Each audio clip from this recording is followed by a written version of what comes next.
Am I audible?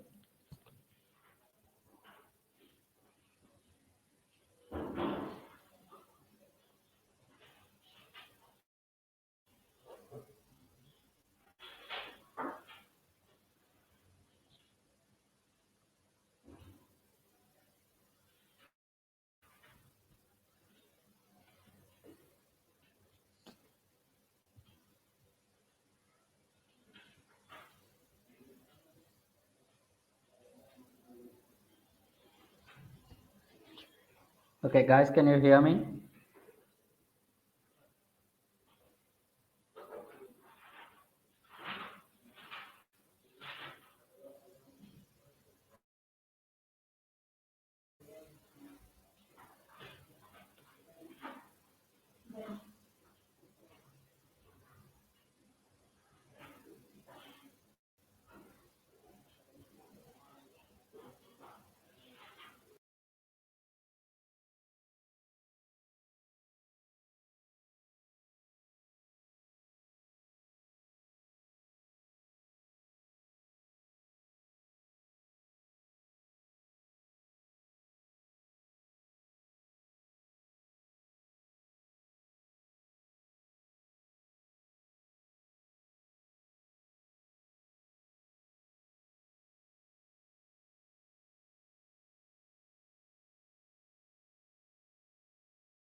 Guys, can you all hear me?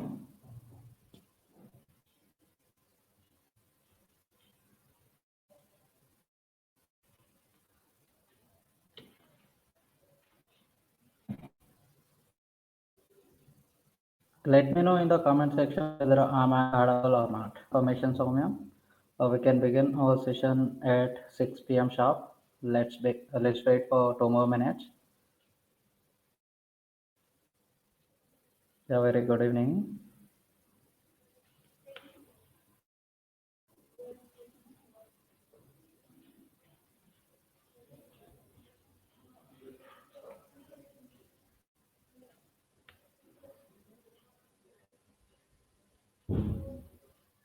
Uh, Soumya, I think this is not your first class, right?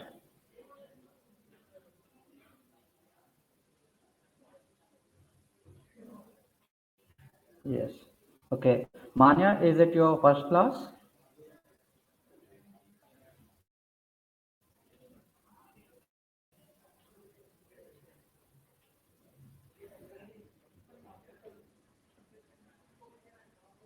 Yeah, okay. Where are you from?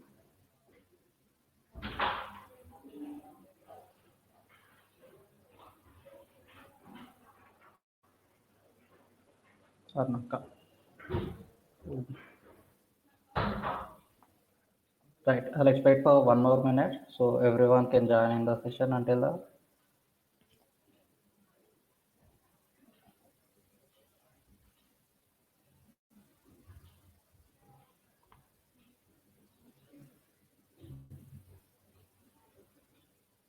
Manya, is this your first class?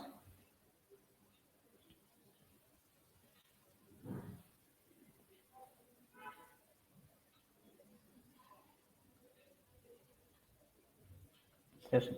Okay, guys, shall we begin the session?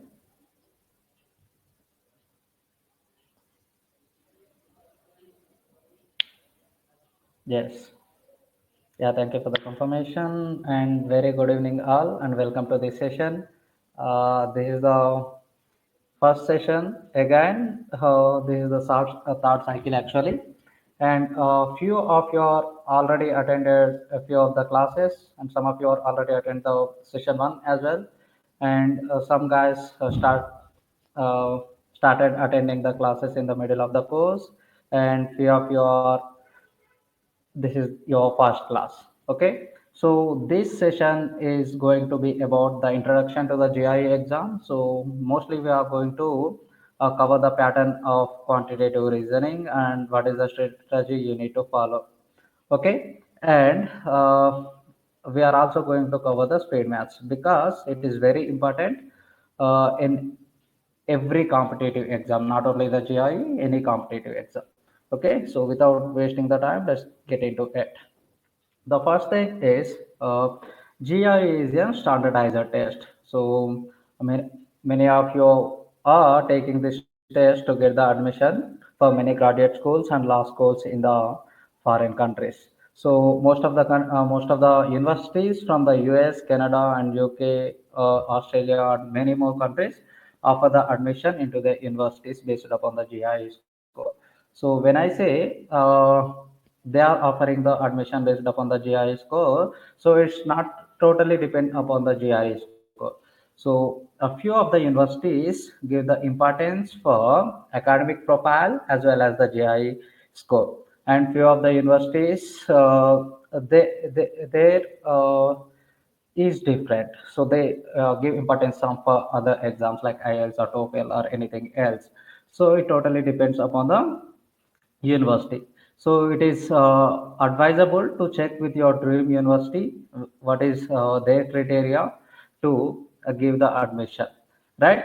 And GRE is being conducted by this ETS. ETS means Educational Testing Services. So they have been conducting the GRE exam since 1936. It's almost 85 years. Since 85 years, they have been conducting the GRE. GRE is an graduation record examination. Okay, and not only for this admission purpose, and based upon the GI score, you may also get scholarship. Again, it not only depends upon your GI score, it also depends upon your academic profile as well, right? And let's understand the pattern of GI exam. So these are the sections that you are going to encounter during the GI examination, right? So your examination always starts with AVA. AVA means analytical rating assessment. So this consists of two sections. First one is you need to analyze an issue, and second one is you need to analyze an argument, right? So for each task, 30 minutes of time is given to you. So this 30 minutes of time is a specific for that each task. You can't save the time for one from the one task, and you can't carry the time to the second task. So this 30 minutes of time is just specific for that task. And your GIE examination always start with this section. Always start with this section, right? And after this section, we can't interpret the order of these remaining sections from here to here. We can't interpret the sections of the order of these sections. So we have two verbal reasoning sections, we have two quantitative reasoning sections, and one unscored section. Between these five sections, the order might be anything. Like it varies from student to student. So we can't guess the order of these sections. Let's understand about this verbal reasoning section. Verbal reasoning consists two sections again. So each section consists of 20 questions again, and the time period for each section is 30 minutes. And the score range of verbal reasoning is from 130 to 170. This 130 is the minimum score and 170 is the maximum score. So If you didn't answer any single question correctly, then you'll get 130, even though you'll get 130. So 130 means zero marks. This is the minimum score, and 170 is the highest marks that you can score in the GIE over reasoning, and this is the highest. So here the total number of questions is 40, 20 from the first section and 20 from the second section, and the range of 130 to 170 is also 40. So the difference between 170 and 130 is also equal to 40. So by this, it doesn't mean actually every single question carries 1 mark. That is totally wrong. So score depends upon two things. Score depends upon two things.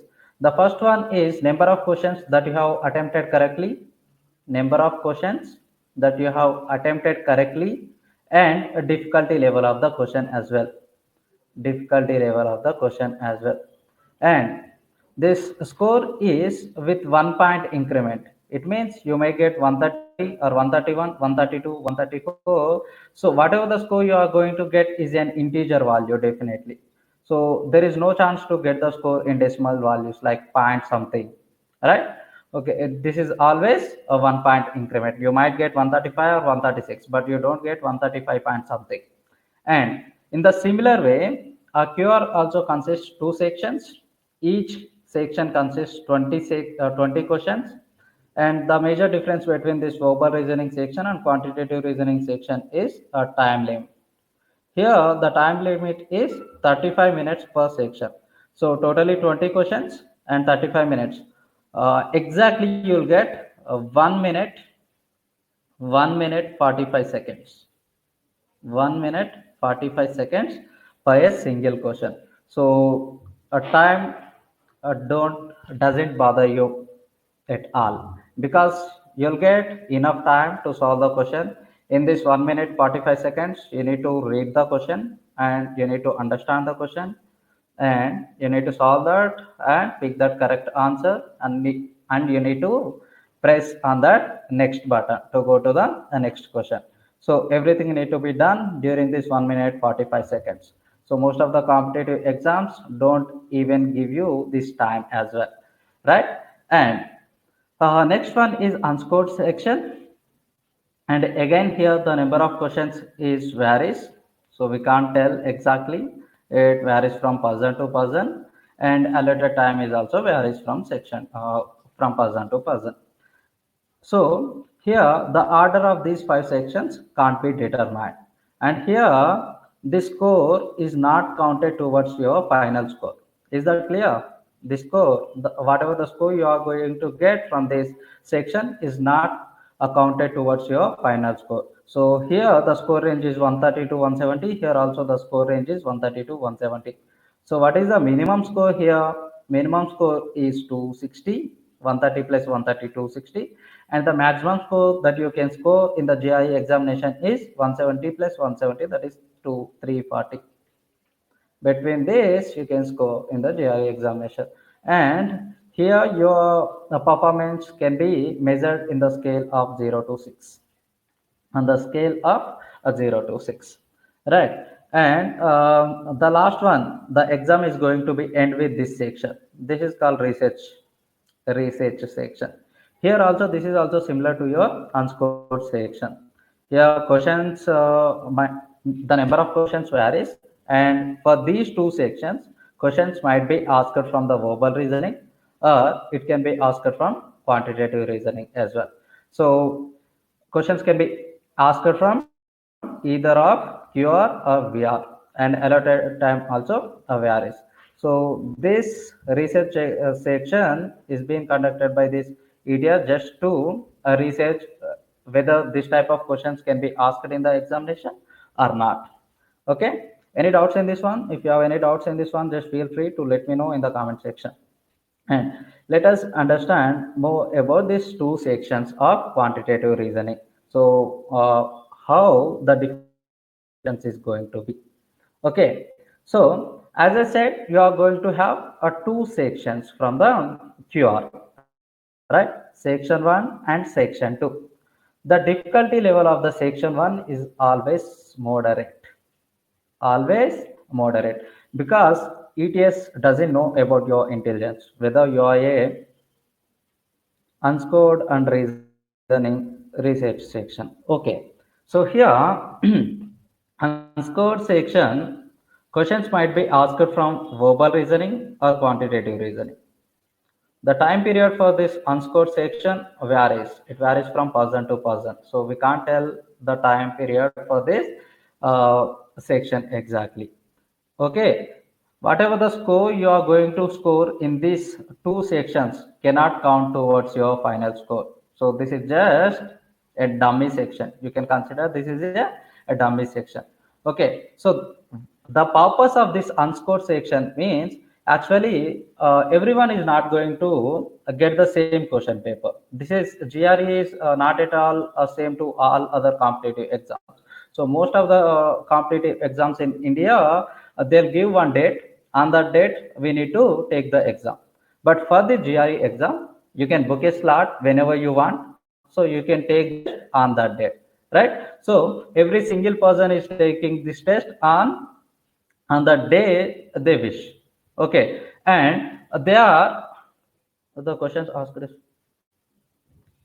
yeah, you can know this research section, but you don't know whether it is unscored section or not, because here the order is not known. It is cannot be interpreted, right? So here you can't identify whether it is unscored section or scored section. So you need to be perform exceptionally well in all of these five sections. So you can't take it as easy. Okay, so you have to perform exceptionally well in all of the sections. So your examination is always going to be end with this research exam. You can identify this is the research exam, but you cannot identify this section as the unscored section. Okay, and here also question can be asked from quantitative reasoning or verbal reasoning, and the time is also varies from person to person. Is this clear now? Unscored and research exam sections. Okay, right. I forgot to tell you the purpose actually. So, you and your friend are taking this exam on different days, and both are getting a different difficulty level of the questions. And the questions asked for you both is different, exactly different, right? So, no one will get the same question paper. And here these scores are going to be normalized actually. So normalized means the scores are always depends upon the difficulty level. So to compare the difficulty level of the questions between you and the other person, they'll compare by using the unscored section actually. So that is the purpose of this unscored section, to normalize the scores. And the GRE is a sectional adaptive test. We have two sections as we discussed it, section 1 and section 2. What it means actually is the difficulty level of the section 2 always depends upon your performance in the section 1. I'll tell you with one example. So here your performance is directly proportional to a difficulty level of the section 2. It means you have performed exceptionally well in the section 1. So consider you have attempted 16 to 20 questions correctly. 16 to 20 questions correctly. You have performed exceptionally well in this section, right? So then you'll get high difficulty level questions in the section 2.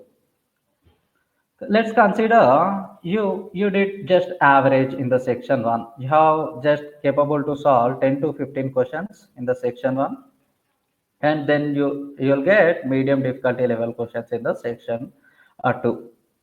Unfortunately, you couldn't do well in the section 1. You just solve less than 10. Okay, you just solve less than 10 questions in the section 1.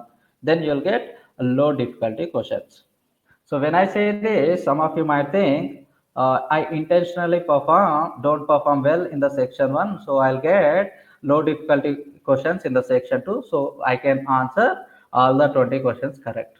But is that going to work out? No, because as I said previously, score depends upon two things: number of questions that you have did correctly, and a difficulty level of the questions as well. Someone who attempted 10 questions correctly in the difficulty level, and someone who attempted all the 20 questions at the low difficulty level correctly. There is a chance to get the equal score. Because of this difficulty level, he faced this question paper at the high difficulty level, and he encountered the questions at low difficulty level, right? So there might be a chance to get the equal scores. Is there any doubts in this one? And let us understand from which area the questions are asking mostly. From the arithmetic, from this pie chart, you can come to one idea. From the arithmetic, 29% of the questions being asked, and from the algebra, the weightage for these questions from the algebra is 29%, and the questions from the geometry are asked 14 percentage, and for the data analysis it is 28 percentage. Let us understand what are the topics we need to consider uh, under this arithmetic, algebra, geometry, and data analysis. In the arithmetic, the topics includes number systems, so you can note down this number system, and percentages, ratios and averages, ratios and averages, and time, speed and distance, time and work,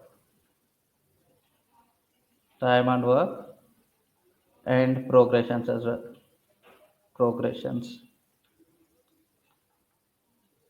So these all topics come under arithmetic. And in the algebra, functions, linear equations,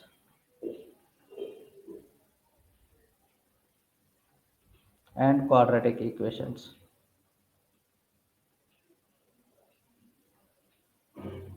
These are the topics we are going to cover as a part of algebra. And geometry involves plane geometry,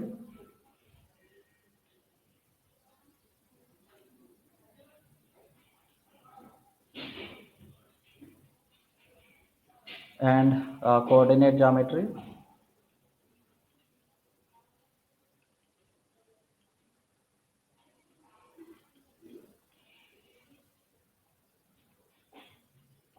the final one is solid geometry. Solid geometry. Okay, these are the three topics we are going to cover as a part of geometry. And in the data analysis, we'll cover modern maths.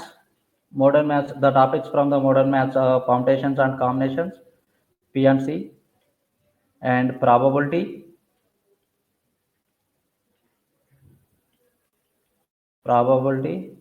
set theory, set theory. So these are the topics. Plane geometry. This is plane geometry. This is a plane geometry. Okay, and these are the three topics from the modern maths that also come under permutations and combinations. This is P and C means permutations and combinations. Next one is probability, set theory, time, speed, distance. TSD means time, speed, and distance. Okay, and we are also going to cover statistics,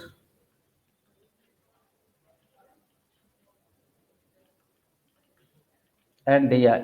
DI means data interpretation. So note down all these topics. I'll be back in 1 minute.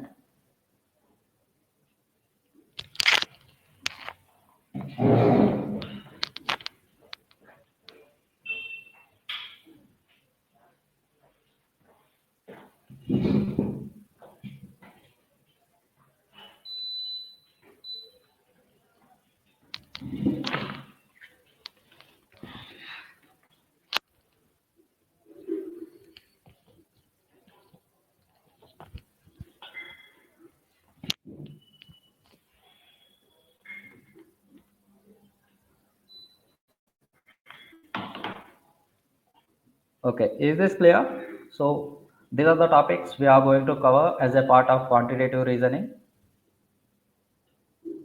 If this is clear, we can understand what are the different type of questions we are going to encounter.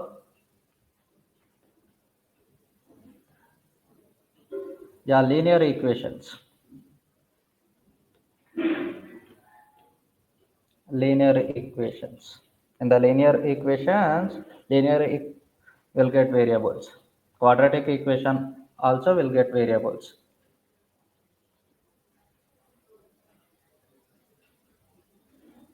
Those all come under geometry only, mensuration and trigonometry.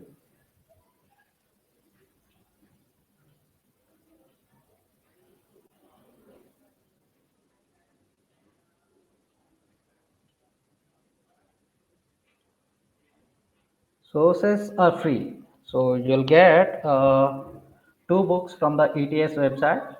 You can visit this. Type ETS in the Google.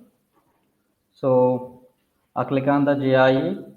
Again, on the left side, some options are given. Click on the content. So you can download the two books of quantitative reasoning from there. But before that, it's always better uh, read the book that is provided by the Abhyas to you. So everything is clearly covered in that book. Then go for these books. Okay.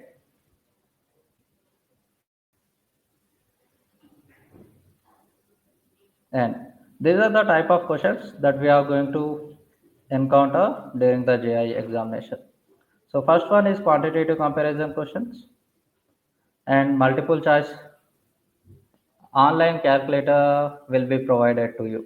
Okay, let's talk about that later and let's discuss this types of questions. These are the four type of questions that you are going to encounter during the exam. The first one is quantitative comparison questions. So I'll explain each and every type with one example. Okay. So in the 20 questions, consider a set consists 20 questions, right? In those 20 questions, 5 to 6 questions are quantitative comparison type of questions. And next one is multiple choice questions, single correct answer choice. I know everyone knows about this. Four or five options are given. From those given options, one option is the correct answer. So we need to pick that correct answer option, right? So majority of the questions are multiple choice questions with single correct answer.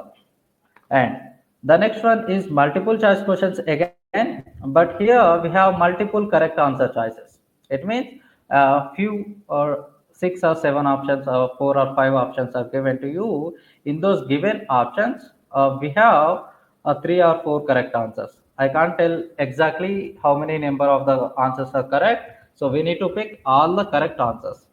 So no need to worry. I'll cover every single type of this question with one example. And next one here, from these two types, we'll get three or four questions. Three or four questions. Here, this is the numeric entry question. Numeric entry question means fill in the blank type of questions, simply. Okay. So majority of the questions are going to be from multiple choice questions with a single option is the correct, and 5 to 6 questions are from quantitative comparison questions, and the remaining 3 to 4 questions are from any of these two types. Okay, so let us understand each and every type of question with one example. Yeah, if you have any doubts, you can ask in the comment section. The first one is quantitative comparison question. The name itself says you need to compare the quantities. So always two quantities are given to you, quantity A and quantity B. So you can see here, quantity A and quantity B is given. So the information regarding the quantity A is given. The information regarding the quantity B is also given. The beauty of this type of questions is options are always same. They are never going to change. Option A is always quantitative A is greater. Option B is quantitative B is greater. Option C is the two quantities are equal. Option D is the relationship cannot be determined from the information given. So you need to pick option A whenever this quantity A is greater in the value than the quantity B. You need to go for option B whenever the quantity B is greater than the quantity A.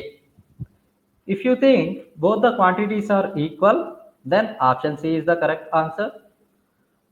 If you think the relationship cannot be determined by using the given information, we can go for the option D, right? Sometimes we get quantity A is greater, sometimes we get quantity B is greater for the single same question, then you can go for option D. So for this, what is given? Modulus of x plus modulus of minus 2, and quantity B is modulus of x minus 2. And he is also clearly mentioned x is not equal to 0. X is not equal to 0.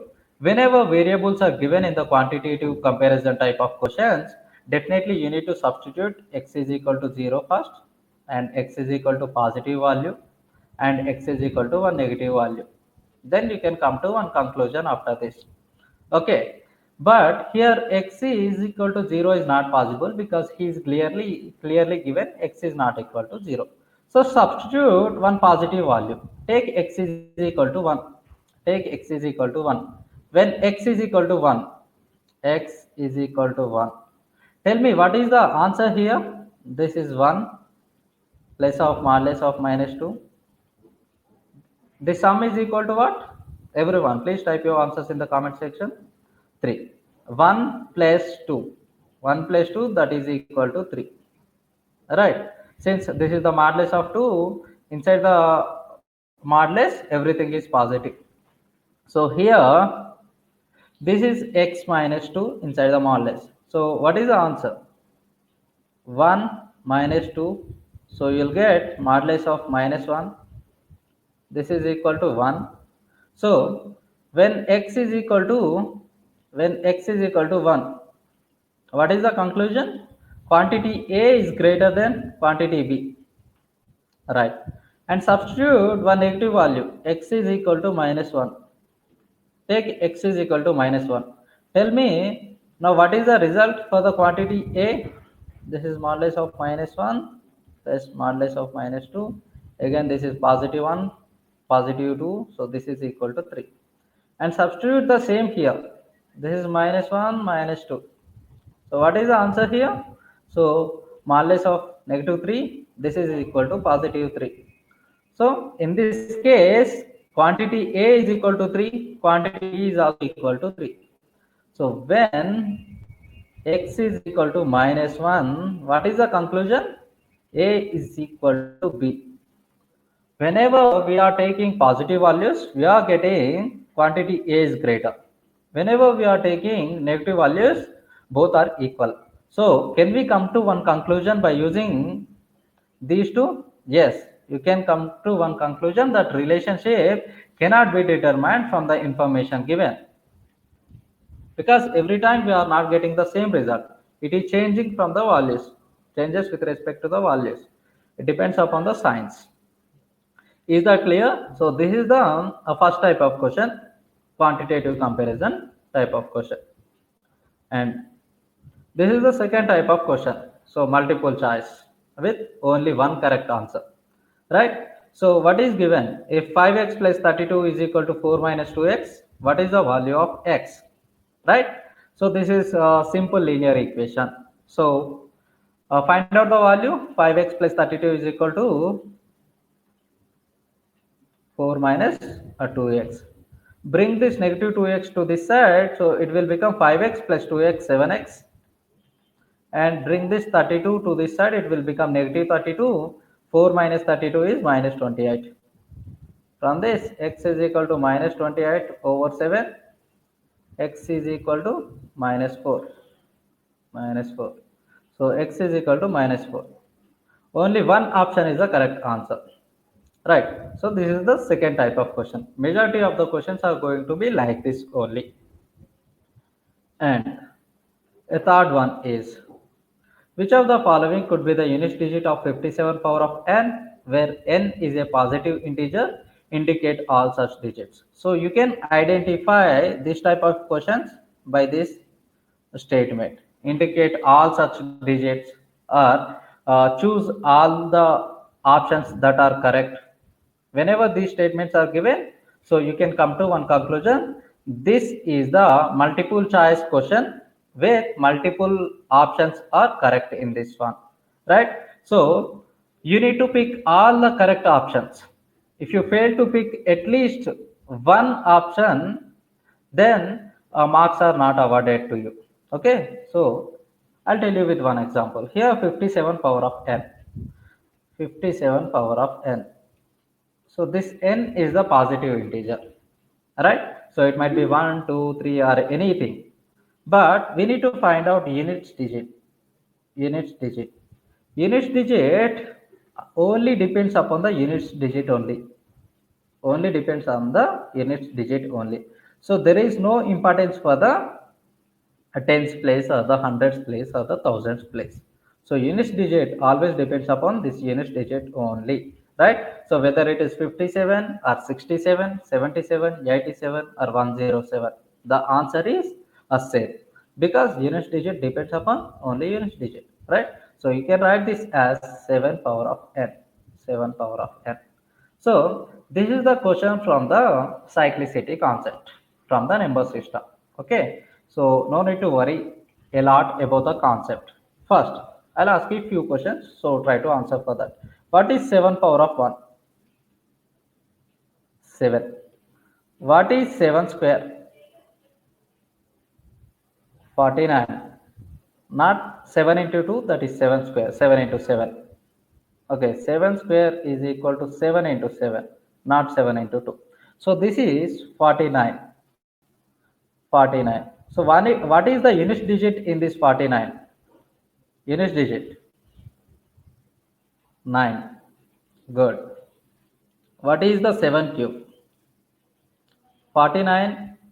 7 cube is equal to 49 into 3. 7 into 7 into 7 or 49 into 3. That is equal to 343. 343. If you don't know the value, it's fine. It's okay. No need to know the 7 cube value at all. So multiply this 9 with 7. Multiply this 9 with the 7. What is 9 into 7? What is 9 into 7?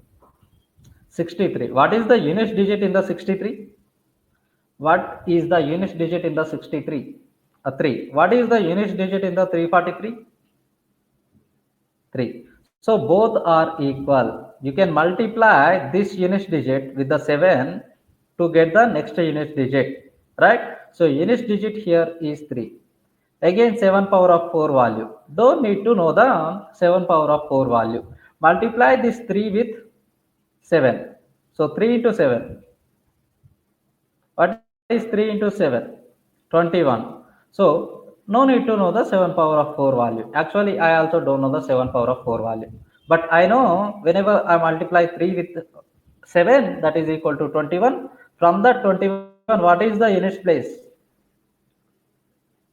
What is the unit place? From the 2401, what is the unit place? In both of the values, unit place is 1. So I am very interested about the unit place, not about the remaining places. I am only interested about the unit place. Right. And next, 7 power of 5. How to find out the unit place of 7 power of 5? Multiply this 1 with 7. 1 with 7. So what is 1 into 7? 7 again. What is the unit place of 7? Unit place of 7 is 7 again. Right? And 7 power of 6. Tell me, what is the unit place of 7 power of 6? 7 into 7 again 49. 9. 7 power of 7. What is the unit place? 3. 7 power of 8. What is the unit place? 7 power of 8. What is the unit place? 1. Right. Right. Stop. So look at this pattern here. 7, 9, 3, 1. Look at this pattern. 7, 9, 3, 1. Both are same. 7, 9, 3, 1. 7, 9, 3, 1. If you do 7 power of 9, 7 power of 10, 11, 12, you'll get the same pattern again. Okay. If you want, you can check once. So what is happening here is this cycle is going to be repeated again and again. What is that cycle? 7, 9, 3, 1 in the same order. So whatever the power you consider, you get only these units places. You'll get only these units places. Tell me what is the correct answer? 7. 7 means option H. 9. 9 means J. 3. 3 means option D. 1. Option B. If you pick all these four options, then only a score will be awarded to you for this particular question. You couldn't mark all these four options. Unfortunately, you have picked only three options. Okay. Unfortunately, you picked only three options. Then nothing will be credited to you for this partial correct answer. Your answer is entirely correct, then only marks will be given to you. Otherwise, for the partial correct answers, nothing will be given to you. Okay, 0 marks will be given to you. And one more important thing is there is no negative score, no negative score, no negative marks in the GRE exam. So you can attempt all the 20 questions without any fear. Okay. And the last type of question is numeric entry type of question. Numeric entry type of question. So here the question is rectangle R has a length 30 and width 40 and square has a length 5. The perimeter of S is what fraction of perimeter R? So look at this ones. So rectangle R has a length 30 and width 10. So consider this is the rectangle 30. Length is 30 and width is 10. In the rectangle, opposite sides are equal and they are also parallel. Okay. So the opposite side of this is this. So this is also equal to 30. And the opposite side of this one is this and this is also equal to 10. So we need to find out perimeter of R and perimeter of S. So perimeter is nothing but this outer length, exposed length. So what is the sum of all these four lengths? 30 plus 10 plus 30 plus 10. What is the perimeter of R? So perimeter of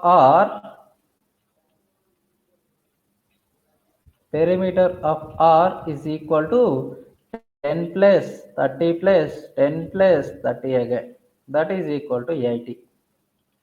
Okay. And square S has length 5. So draw one square. This is the square. In the square, all the sides are equal in length. So one length is given 5. All these four lengths are equal. So this is also 5, this is also 5, this is also 5. Tell me what is the perimeter of this square? Perimeter of S is equal to 20. Right. So what is the question? The perimeter of S is what fraction of the perimeter of R? The perimeter of S is 20 out of 80. The perimeter of R is 80. So here two boxes are given to you in the examination. Okay, this is also part of question. Okay, consider this is also part of type of part of question.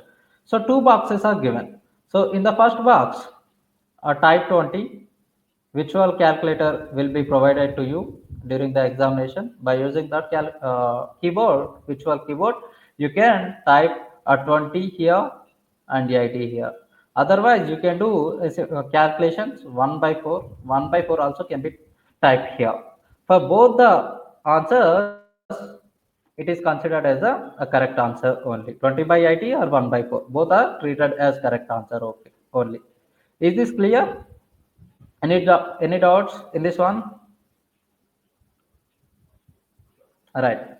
So instead of giving this numerator place and denominator place, only a single blank is given to you like this. So here you need to enter the value in the decimal value. 1 by 4 is nothing but 0.25. So 0.25 is the correct answer if only one single blank is given to you. Right? And online calculator will be provided to you as I said previously. So it doesn't include all the all the fancy operators, like whatever the calculus that we use during our engineering, right? So only basic mathematical operations, which includes addition, subtraction, multiplication, division, finding out the square of some numbers. Only these operators are going to be there in the online calculator that is provided to you.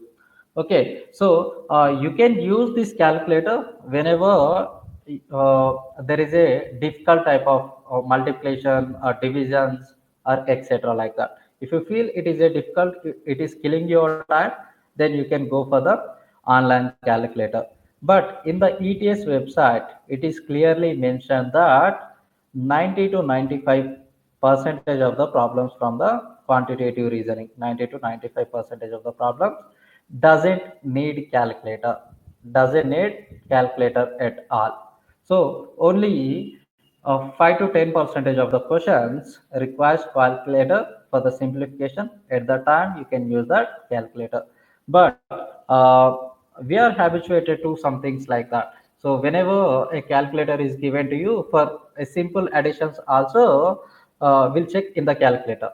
But remember, only 35 minutes is there for you, so don't do that. Okay, so is this entire thing clear? Shall we do this speed maths? Is there any doubts from this JIE?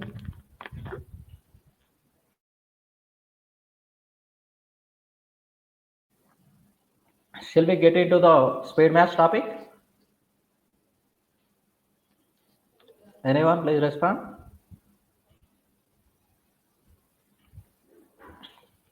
Okay. So in the speed maths, we are going to cover a few of the multiplication techniques. That includes crisscross method. This is one of the powerful method, and base method, and a few of the other shortcut methods as well. Basically, we are comfortable with additions and subtractions, but we feel difficult with multiplications. We are okay. We are comfortable with single digit multiplication, but whenever there is a two digit with two digit multiplication or 3 by 3 multiplication, so we feel it is a difficult. Sometimes we don't do the multiplication as well. Okay, so for those we are doing this session to get a clear idea how to find out the unit digit and how to find out the tens or the hundreds or thousands digit from the given numbers by doing the multiplication. Okay, so you can get to know the concept behind the units place, finding out the units place, tens place, and hundreds place as well. Okay, the first one is crisscross method. So before doing this, I'll give you with one example. So consider there are two numbers with two digits each. AB is a two-digit number. So let me write somewhere here. AB is a two-digit number.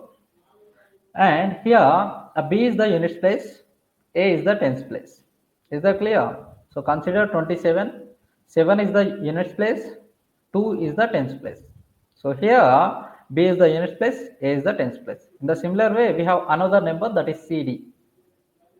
CD. D is the units place, C is the tens place. Similar to this number. Okay.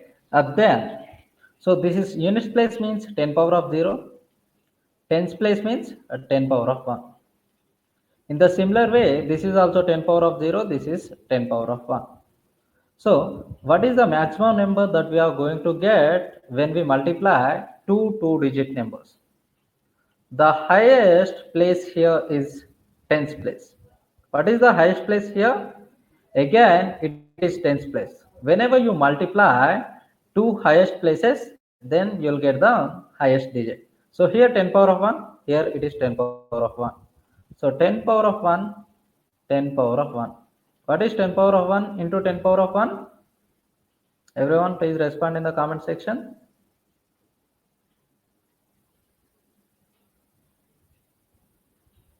100 or 10 square. 100 also can be written as 10 square. So 10 square is the highest term that you are going to get when you multiply two digits number with another two digits number. So 10 square, before that we have 10 power of 0, that is the one digit, and we have 10 power of 1, that is another digit, and finally we have 10 square. So you need to understand when you get 10 power of 0 actually. Okay, that is the concept here. So when do you get 10 power of 0? When we multiply 10 power of 0 with another 10 power of 0, what is the result? 10 power of 0 into 10 power of 0. Again 10 power of 0. We know that a power of m into a power of n is nothing but a power of m plus n. Whenever the bases are equal, you can add the powers. 0 plus 0 is again 0. So this is 10 power of 0, this is also 10 power of 0. So you can multiply these two digits. So this is nothing but a BD. Okay, that is nothing but BD. To find out the units places, you need to multiply B with a D. I'll change the colors for the better understanding. Again, the next one is 10 power of 1. When do you get 10 power of 1? When you multiply 10 power of 1 with 10 power of 0, or 10 power of 0 with 10 power of 1. In both the cases, you'll get 10 power of 1. 10 power of 1 into 10 power of 0, that is also 10 power of 1, or 10 power of 0 with 10 power of 1, that is also equal to 10 power of 1. So one case is AD plus, what is the another case? BC. So I'll change color again. The last one is 10 square. So when are we getting 10 square? Whenever we multiply 10 power of 1 with another 10 power of 1. So this is AC. 10 power of 1 into 10 power of 1, that is 10 square. So this is A into C. Please note this formula. No need to remember, but remember this concept. How we are writing BD, how we are writing AD plus BC, how we are writing AC. Remember the concept behind it. Don't remember A, B, C, D, and unit place is BD always. So don't remember like that. Is it completed? Shall we do one or two examples?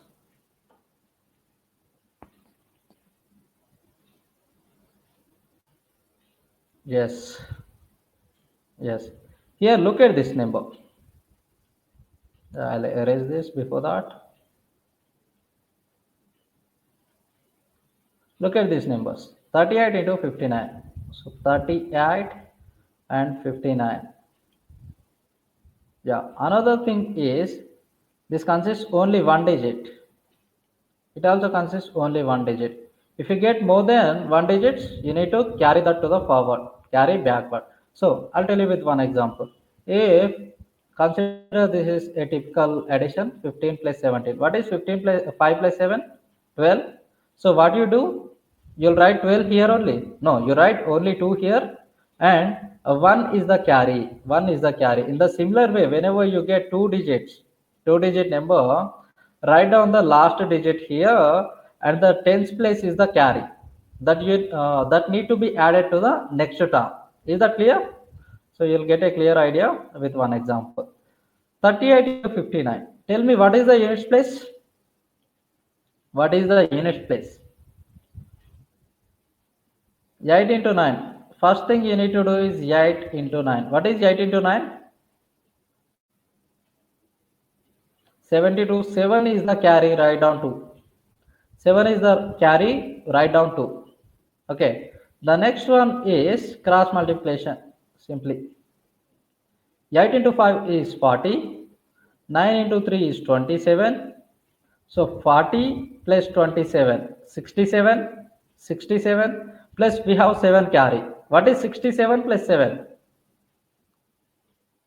What is 67 plus 7? Otherwise, I'll write here to avoid the confusion. This is 40 plus 27. So from here you'll get a total 67, 67 plus 7, again 74. Again 7 is the carry, write down 4. Let me change the color again. This is the hundreds place. What is 3 to 5?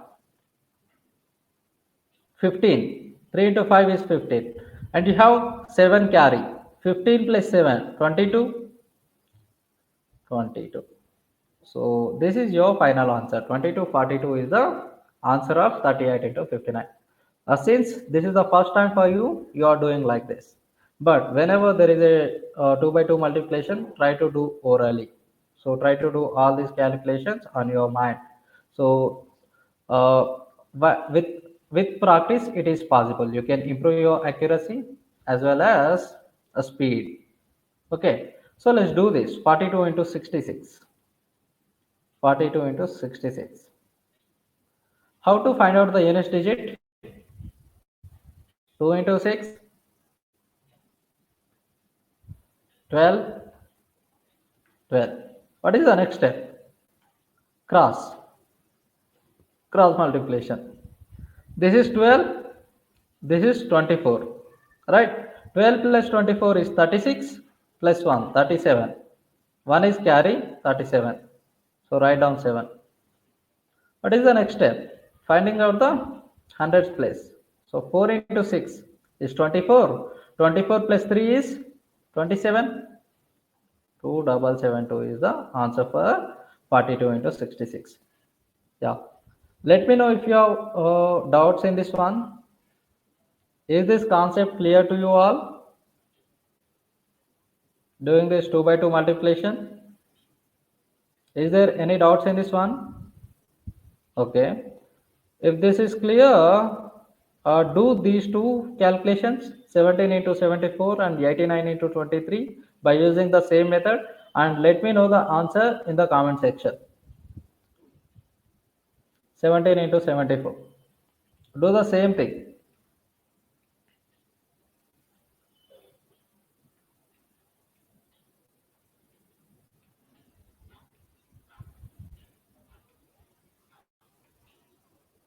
And tell me the answer in the comment section.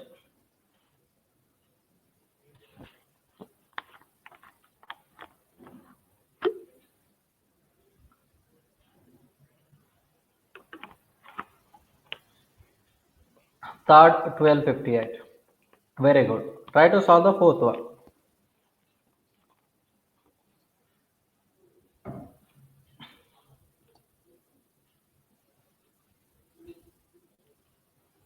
Two zero four seven. 2047.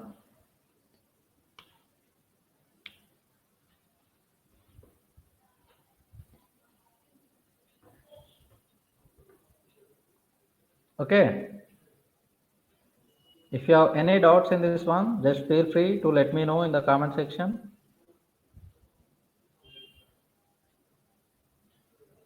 Soumya 408 is the answer for what? Third one. But I think 408 is not the correct answer. Yeah. What is the unit place? 7 into 4 is 28. 7 into 4 is 28. Uh, do you know where did you do the mistake, Soumya? Did you get the answer for that? Or do I repeat this concept one more time?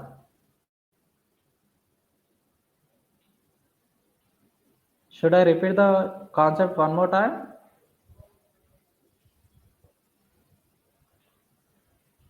17 and 24. Okay, no problem at all.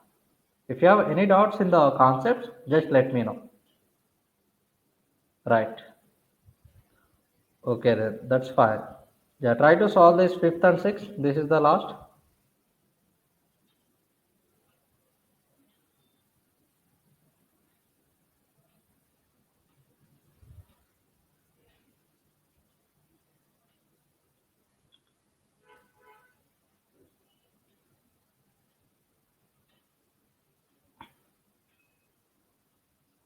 One four zero four 1404. Nice.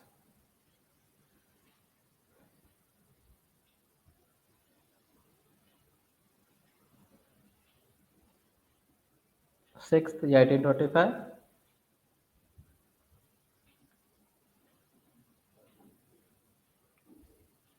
Good. Okay. I hope This method is clear for everyone. Is that true? Shall we move on to the 3 by 3 multiplication?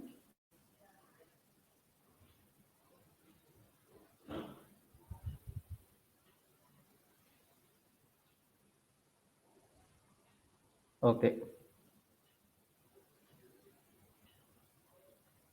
Yes. Consider any three-digit number. So I'm considering ABC is the three-digit number.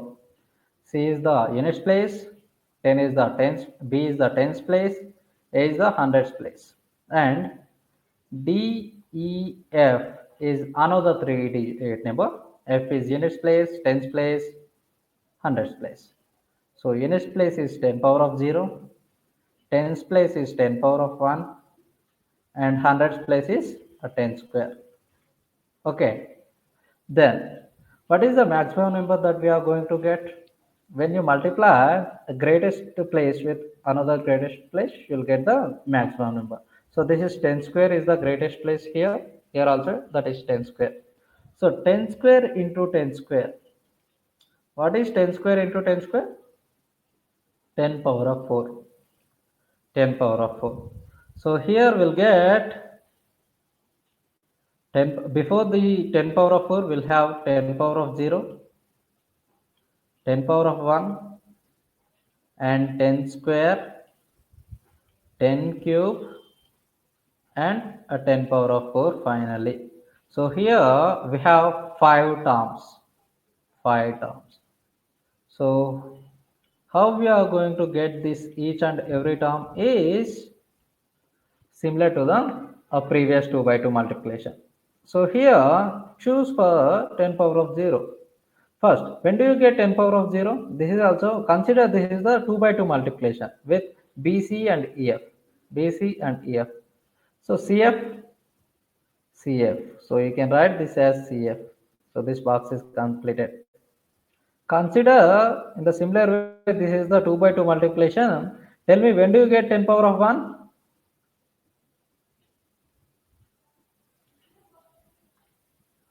When do you get 10 power of 1? Consider BC into EF. 10 power of 1, not 10 square. Not 10 square. So this is cross multiplication. BF plus CE. BF plus CE. Okay. So consider in the similar way 2 by 2 multiplication. When do you get 10 square?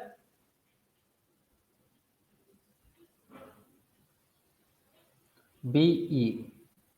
So write down BE. BE. But apart from the BE, is there any chance to get 10 square? Is there any chance to get 10 square? AF, nice, plus AF plus, what is the remaining? DC. 10 square by 10 power of 0. 10 square into 10 power of 0 also gives you 10 square. Or 10 square into 10 power of square, 10 power of 2 also gives you 10 square. So this is AF plus CD. CD or DC both are same. Then consider AB into DE. Forget about this CF. So tell me, when do you get 10 power of 1 here? 10 power of 1. Consider this is a 2 by 2 multiplication with AB and DE. 10 power of 1 means cross multiplication. So 10 square with 10 power of 1. 10 square into 10 power of 1 will give you 10 cube. If you consider this is the 2 by 2 multiplication, this is 10 power of 1 value. Since it is a 10 power of 0, this is 10 power of 1. Right? So is this clear? AE plus BD? AE plus BD. This is AE. And the last term, when do you get 10 power of 4? 10 power of 4. AD. 8 is a 10 power of 4. So if you observe one thing carefully, to get 10 power of 0, we did 1 multiplication. To get 10 power of 1, 2 multiplications. 10 square, 3. 10 cube, again it is reduced by 1, it is 2, 1. So 1, 2, 3, 2, 1 again. So if you look at this one as well, 1, 2, 1, 1, 2, 1. Again, middlemost term, to find out the middlemost term, we do the maximum number of multiplications. Is this clear? Shall we do one example? Before that, note down this concept. So no need to remember any formula here. So just try to understand the concept. Okay, is it completed?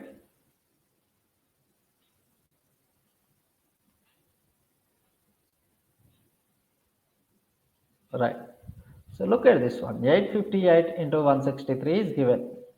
8, 5, 8, 1, 6, 3. So first case, what we do is we consider this is a 2 by 2 multiplication. So when do you get 10 power of 0? When we multiply 8 into 3. What is 8 into 3? 24. So 2 is the carry, write down 4. Then what is the next step? Finding out the 10 power of 1. So when do you get 10 power of 1? When you multiply 10 power of, this is 10 power of 0, 10 power of 1, 10 square. 10 power of 1 with 10 power of 0, cross multiplication. So what is 8 into 6? 48. 48 plus 2, 50. 50 plus 15, total 65. So 6 is the carry, write down 5. And what is the next step? 5, 6, 5 into 6. So I'll mark this with black color. So 5 into 6, and you need to multiply these two, and you need to multiply these two as well. So 5 6 are 30 plus 8 3 are 24 plus 8 1 are 8. So 30 plus 24, 54, 54 plus 8. What is 54 plus 8? 62. 62, and we have 6 carry. So it will become 68. So 6 is carry, write down 8. What is the next step? For the next step, we'll consider this is the 2 by 2 multiplication, and we need to find out the 10 power of 1, cross multiplication again. 8 6 5 1. 8 6 are 48, and 48 plus 5 is a 53. 53, 6 is carry, so 59. So 5 is carry, write down 9. And the last step is 8 into 1. 8 into 1 is 8. 8 plus 5 is 13. So the answer for this is 139854. Is that clear? Any doubts in this one? Is concept clear?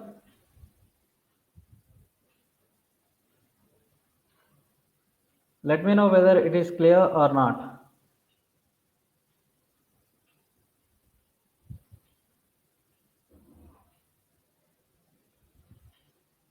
Any one of you, please type in the comment section whether it is clear or not. Do you have any doubts?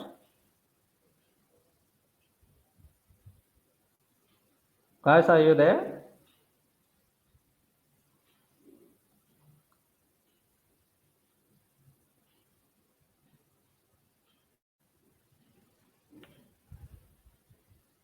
Yes.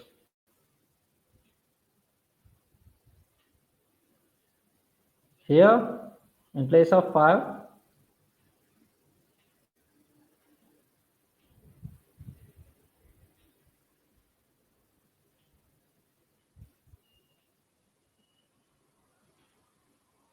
yeah, look into this once again.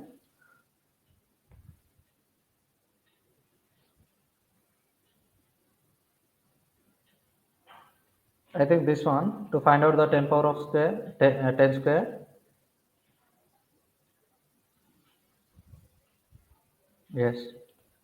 Very easy to remember. The first digit of the first number last digit of the second number. AC. So I'll draw one line. AC. Okay. Oh, sorry, this is AF. First digit with last digit. Again, first digit, last digit. CD. CD. First last. Again, middle two digits. Middle two digits. It is easy to remember like this. Is it clear now? First last, two middles. Okay, let's do one more problem so you'll get a clear idea about it. So here 081 into 592. From this time, so you can understand whenever there is a two digit number, you have to write a 0 here. So you can do the 3 by 3 multiplication. So this is 081, this is 592. 592. Tell me how to find out units place. How to find out units place? First 1 into 2. Everyone please respond in the comment section. 1 into 2. This is 2. What is the next step? Next step is finding out the 10 power of 1 cross multiplication. So this is 8 into 2, 16 plus 9. What is 16 plus 9? 25. So 2 is carry. Write down 5. And what is the next step? First with last, last with first, and two middles. So this is 0 into something 0, 5 into 1 5, plus 8 into 9, 8 9 is 72. 72 plus 5, 77, 77 plus 2, 79. So 7 is the carry, right? 9. Then what is the next step? Finding out the 10 power of 3. So this is 0 into 9, 8 into 5. 0 into something is 0, 5 8 is 40, 40 plus 7, 47. So 7 is the uh, digit you need to write, and 4 is the carry. And the last digit is 0 into 5, that is 0. So carry is 4. Write down 4. So 47952. Is this clear now? Any doubts in this one? Yeah, I know since this is the first time, you might feel a little confusion, but you'll get too habituated for this if you practice a few problems like this. Okay, shall we move on to the next method, or shall we do one more example?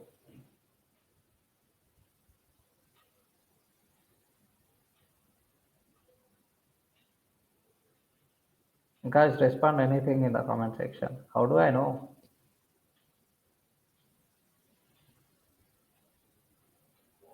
Next topic.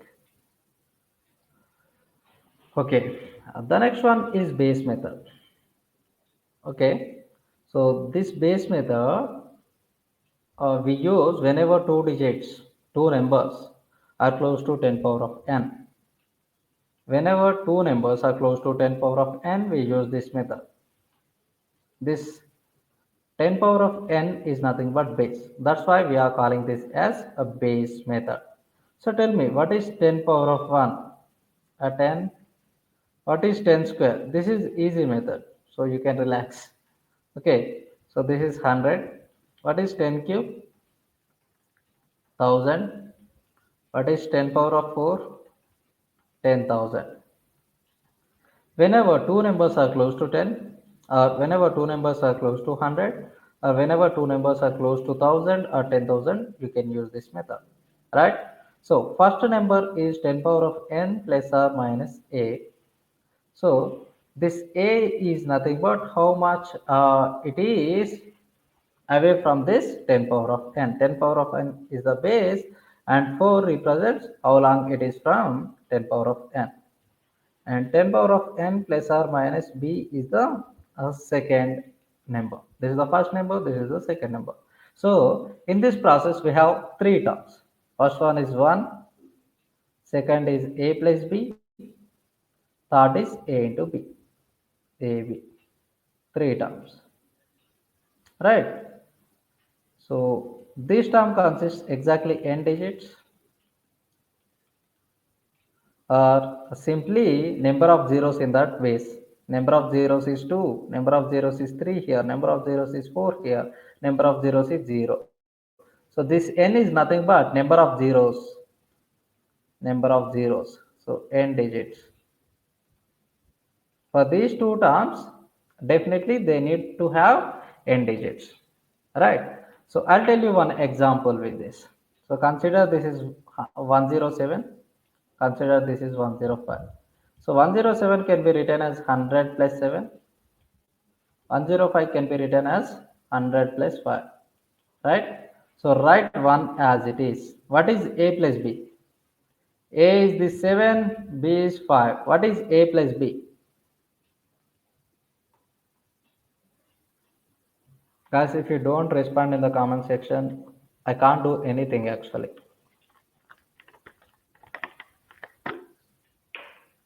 12. So write down 12. And what is A into B?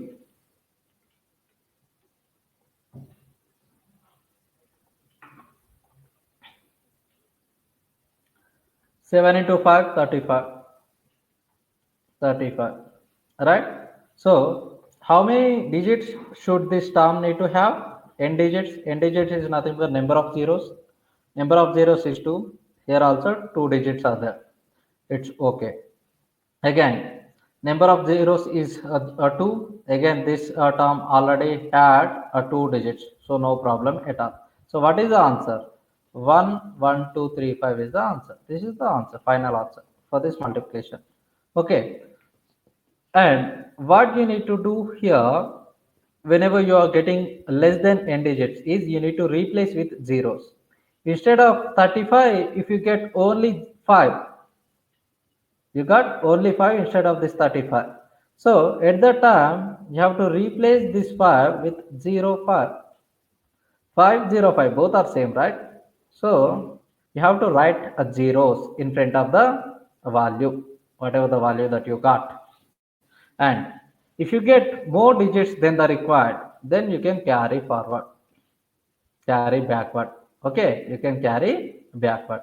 Is these 2 points clear? Whenever the digits are less, you have to write zeros. Whenever the digits are more, you have to carry those digits to the next term. Okay, shall we do one example? Before that, please note down this and let me know in the comment section. Is it completed?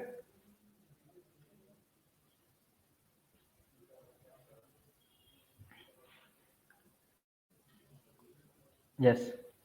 Here, look at this one. But these two are very simple calculations. No need to use this concept actually. But however, let's do this. So this is 10 plus 3 and this is 10 plus 2. So your A value is 3, B value is 2 and this is 1. What is the A plus B value? 3 plus 2. 3 plus 2. 5. What is A into B? 3 into 2. 6. So what is the n value here? Number of zeros in the base. 1 0. Only 1 0, right? So here this box should contain only one digit. This box also should contain only one digit. That is perfect. So your answer is 156 only. No need to change anything. That is completed. This is 12 into 18. These two numbers are again close to 10. So you can write this as 10 plus 2. You can write this 18 as 10 plus 8. Again this is 1. What is A plus B?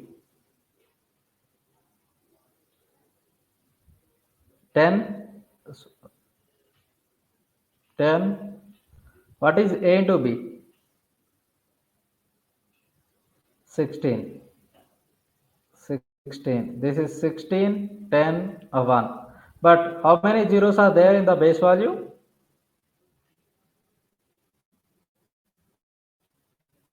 1. So this should have definitely only one digit. So this one carry. So it will be 6 and it will become 1 plus 10 total 11 and this is 1. Again, this box also have only one digit.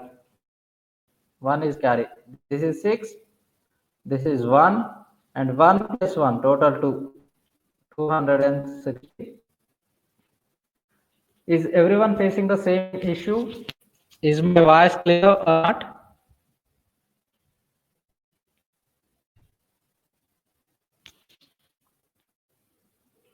Can you all hear me? Is my voice audible? Voice is okay. I'll change the internet connection.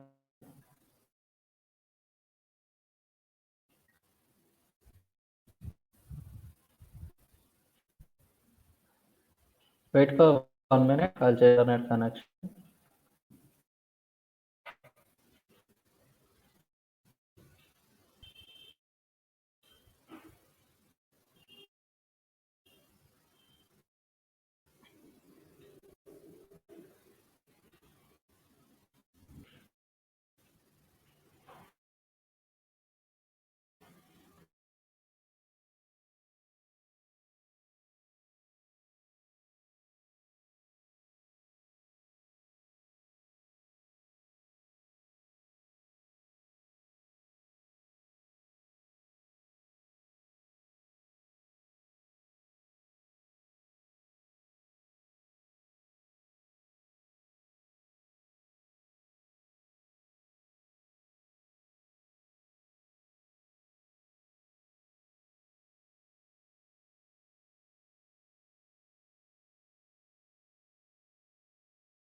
Can you all hear me properly?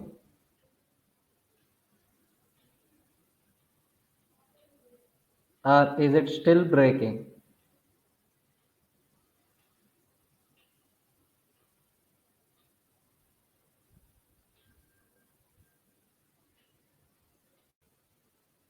Anyone, please let me know in the comment section whether it is breaking or not.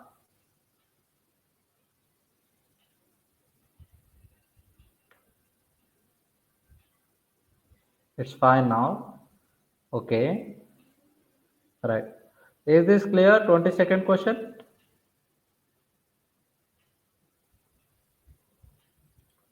Again.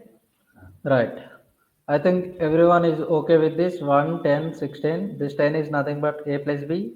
16 is a into b. Yes. But the number of zeros in this base is 1. So definitely this box and this box, these two terms should contain only one digit. But here we have two digits. So carry one digit, the tens place. So write down 6. The remaining is the carry 1. So 10 plus 1. 10 plus 1 is 11. That's why I have written 11 here. But again, this term also should contain only one digit. Again, write down only one, and this one is the carry. 1 plus 1. What is 1 plus 1? Again 2. So this 1 plus 1 is 2. Is this clear now?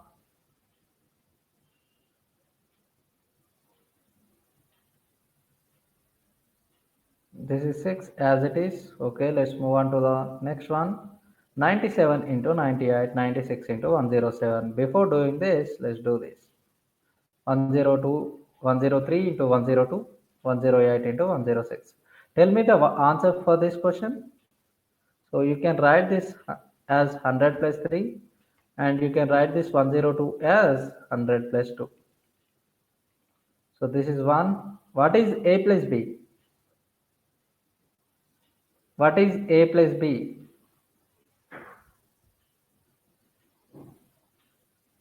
5. So you have to write 0, 5, because in the base value there are two digits. So every box should have two digits. this box and this box especially. And what is A into B? 3 into 2, 6. This is 0, 6. So your answer is 10506. Tell me the answer for this question. This is 100 plus 8, 100 plus 6, 1, 8 6 is 14, 8 into 6 is 48. So already had two digits, so no need to change anything. 11448 is the answer. Right. So look at this 23rd one. Here this is interesting because we are getting some negative A and negative B. This is 100 minus 3. This is 100 minus 2. So your A value is minus 3. A is equal to minus 3. B is equal to minus 2. Right? So 1 as it is. What is A plus B? Minus 3 plus minus 2. Minus 3 plus minus 2. Minus 5. Instead of 5, you have to write 0, 5. Because there are two zeros in the base. And what is minus 3 into minus 2? 6. So instead of 6, you have to write 0, 6 because there are two zeros in the base. And so whenever there is a negative value, you need to take borrow from the immediate next term. So here, this is the next term, so we are taking borrow. But this borrow value is always equal to the base value. So what is the base here? Base is 100. So borrow value is also equal to 100. So what is so whenever you are taking borrow, this value is going to be reduced by 1, right? So 1 minus 1 is 0, right? So 100 minus 5. What is 100 minus 5? So this will become 95.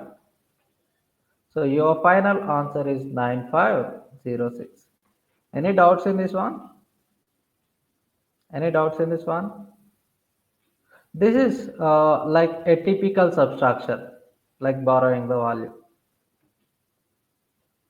So whenever you have 13 minus 8, or let me consider some big value, 23 and 17.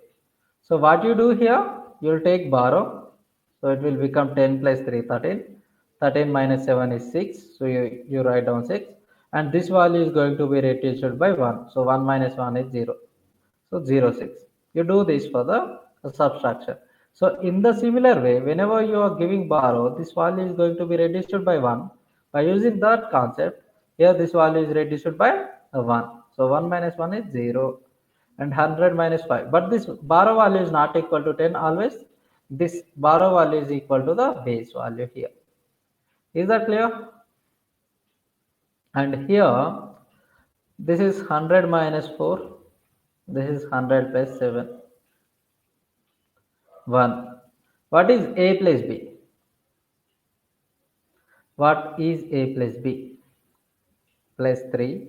So this is 0, 3. And what is A into B? Minus 4 into 7. Sign also important. Minus 28. So take borrow. So you are giving the borrow. So this value is going to be reduced by 1. So instead of 3, it will become 0, 2.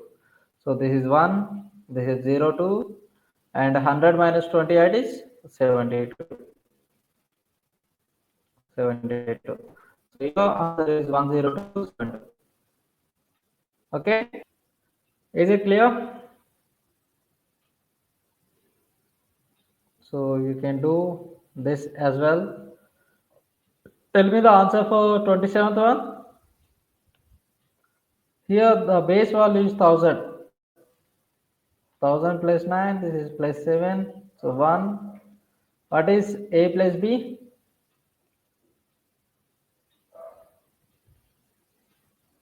16. But here number of zeros is 3. So write down 016. What is A to B? 9 into 7 is 63. So write down 063. 3 digits. So the answer is 1016063. Okay. The next concept is whenever two digits are not close to a 10 power of n, but the two digits are close to 10 power of n into m. It means whenever the two digits are close to 30 or 40 or 50 or 60 or 200, 300, 400, 500 or 2000 or 3000, any multiple of 10 power of n. So that time we use this concept plus or minus a and m into 10 power of n plus or minus b. Again the concept is same, 1 a plus b and a into b.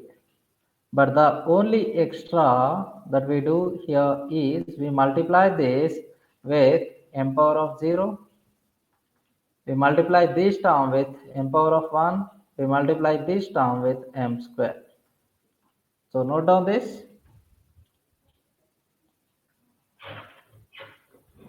Every single concept is same except this multiplication, m power of 0, m power of 1, m square. Is it completed? Okay. A 32 can be written as 30 plus 2. So 3 into 10 plus 2. 30 plus 2. 30 is the base value. So I am writing this 30 as 3 into 10. 3 into a 10 plus 4. So your m value is this. M is equal to 3. And base value is 10 again. Base value is 10 again. So this is 1. A plus b is 6. A into b is 8. After this, we need to multiply with 3 power of 0. But remember, anything power of 0 is 0. So this is 8 only. Into 3 power of 1 into 3 square. So 8 into 1 is 8.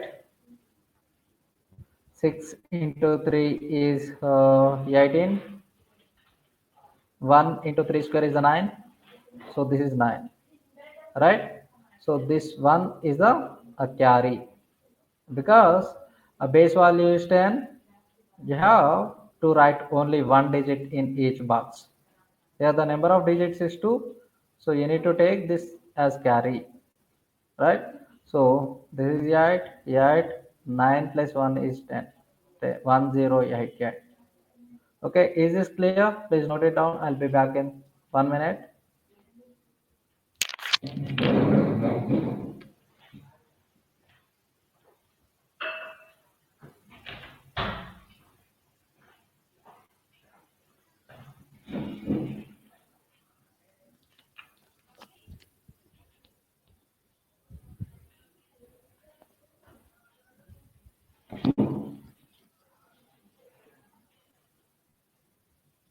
Yeah, Soumya, here 168. Is this clear?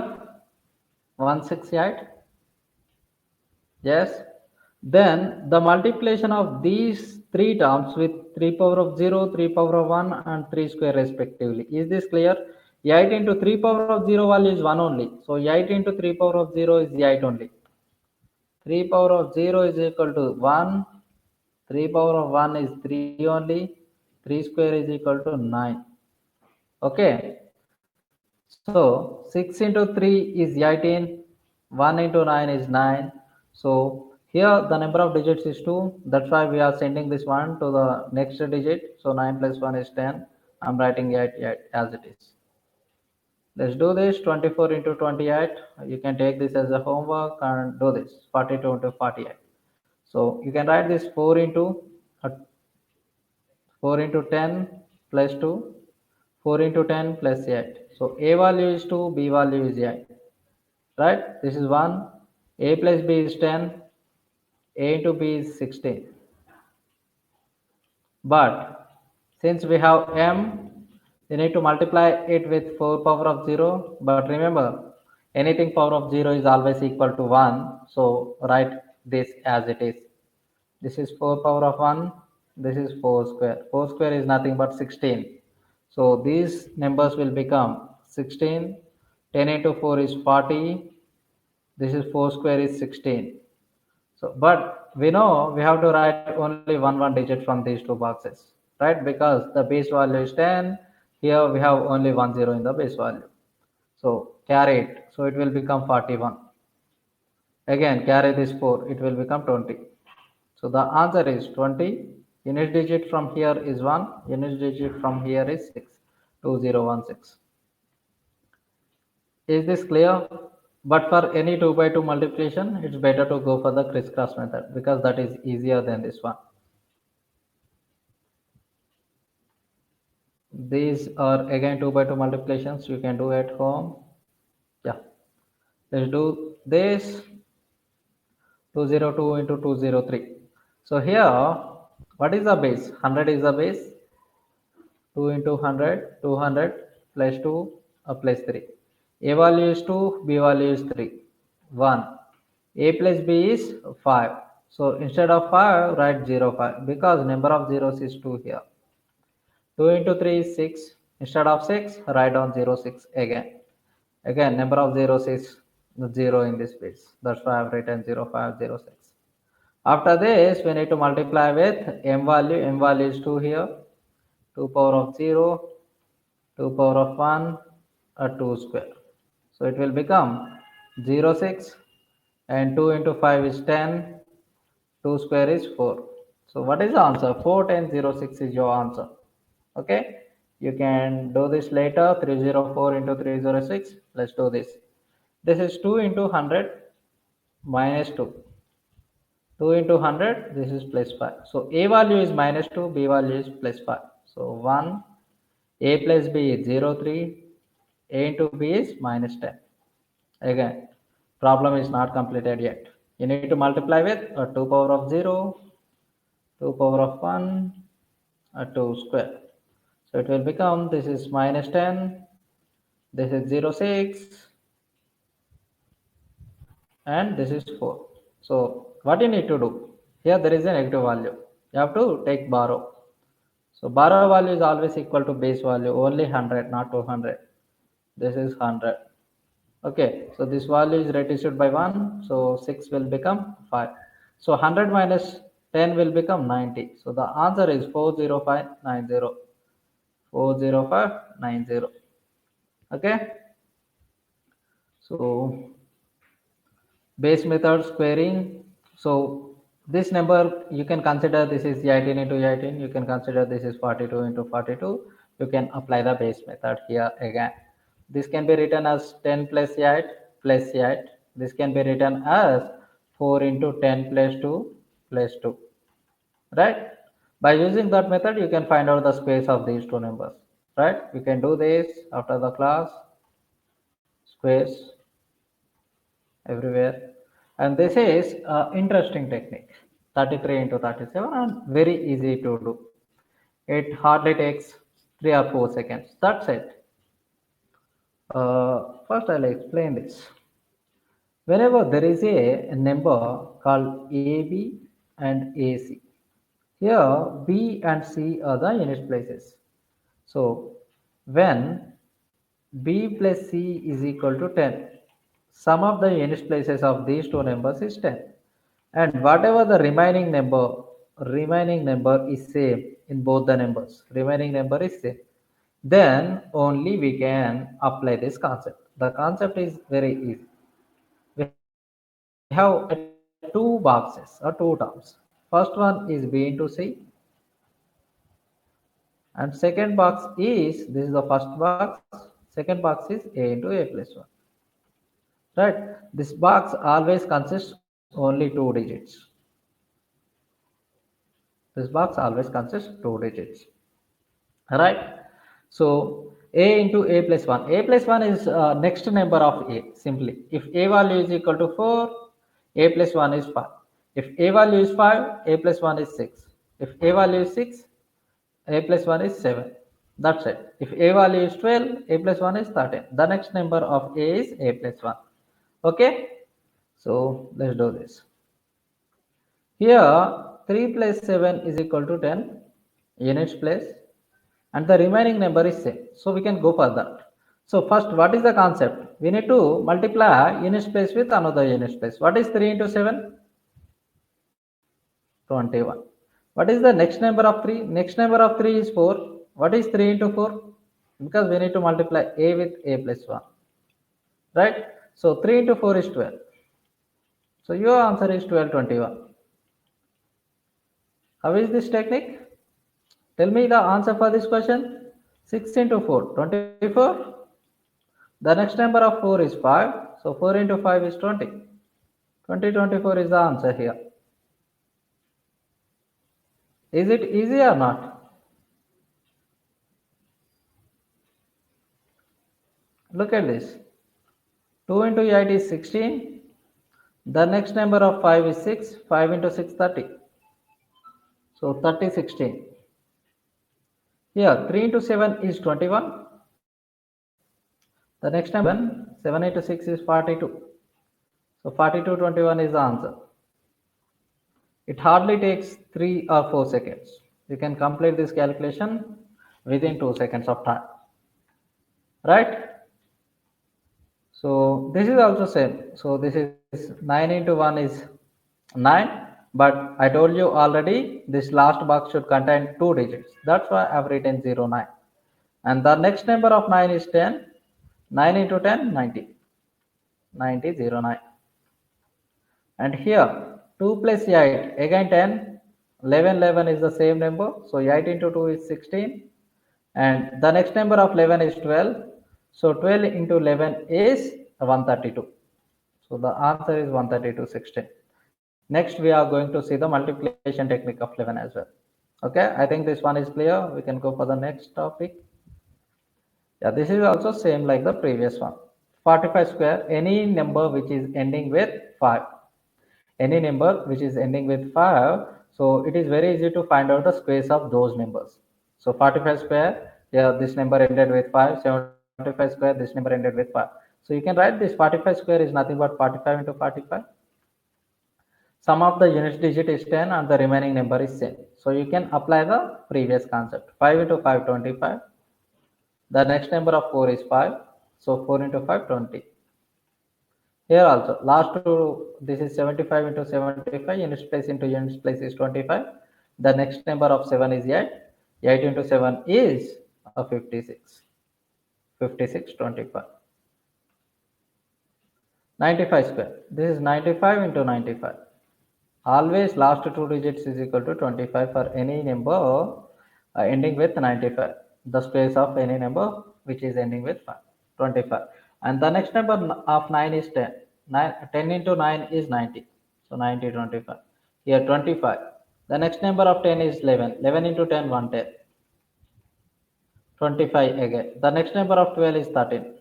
13 into 12 is 120 plus 36, 156. So this is 156, 25. Right? The final one here is multiplication with 11 technique. All right? So I'll tell you the example first.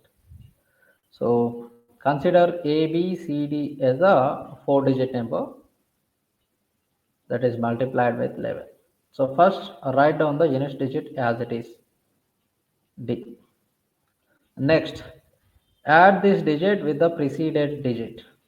The preceded digit of this D is C, so C plus D. Add this C digit with preceded digit again. So this is B plus C. Again, the preceding digit of B is A, so this is A plus B.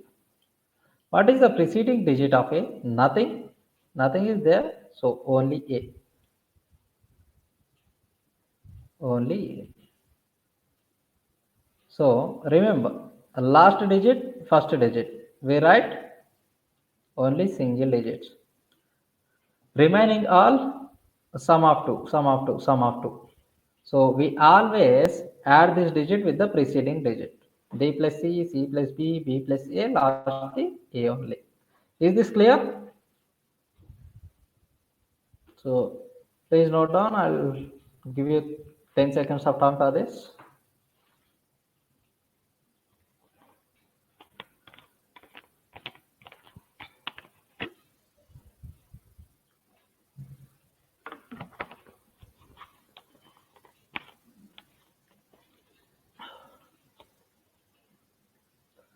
Okay, let's do this. 27 into 11. Last digit is 7. And remember, every box is consists only one digit. One digit. If you get more than one digit, you have to carry that to the next digit. Okay. So here 27. Next, 7 should be added with a preceding digit. Preceding digit is 2. So 2 plus 7 is 9. So 7, this is 9. And the last digit is 2 only. So the answer is 297. 53 into 11. So this is 3 itself. 3 has to be added with 5. So it will become 3 plus 5, 8. This is 5 only.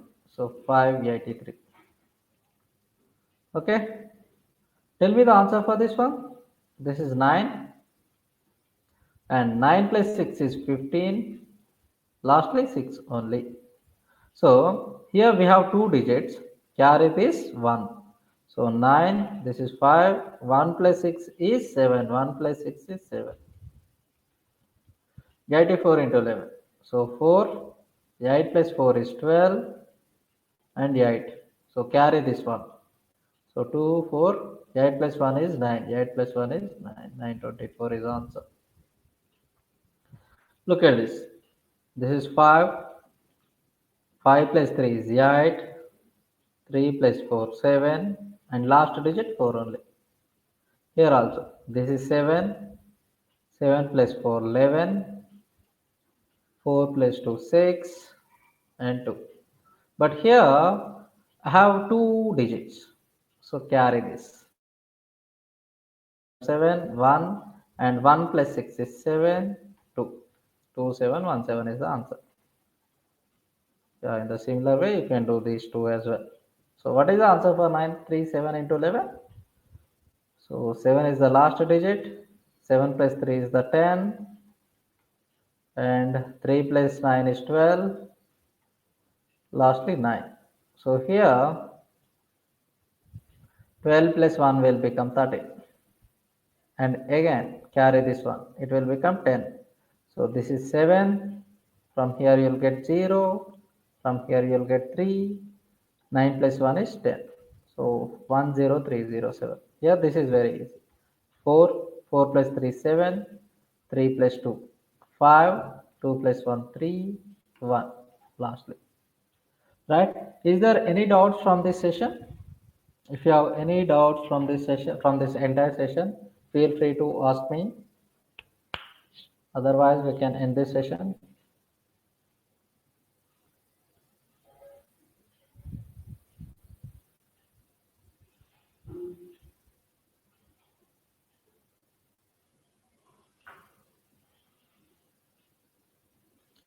937 into 11.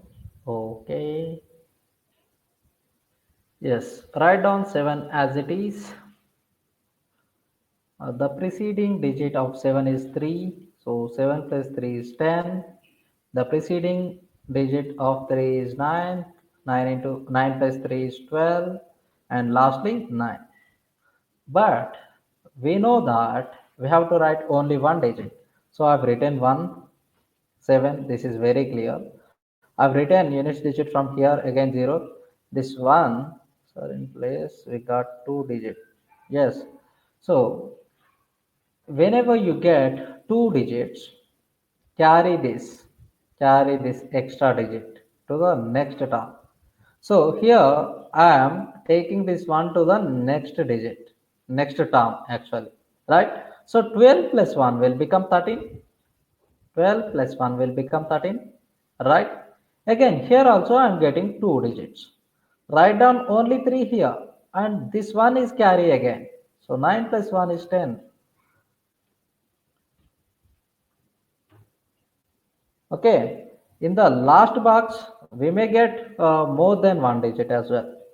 This box is exception, last box. Okay, yeah, except that, is there any doubts?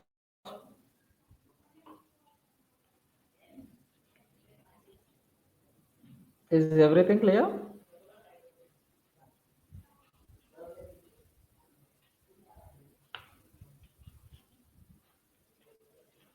Okay. Uh, can I end this session then? You have no doubts? Then can I end this session? Yes. Thank you guys. I hope you enjoyed this session. And bye bye. Let's meet in the next session.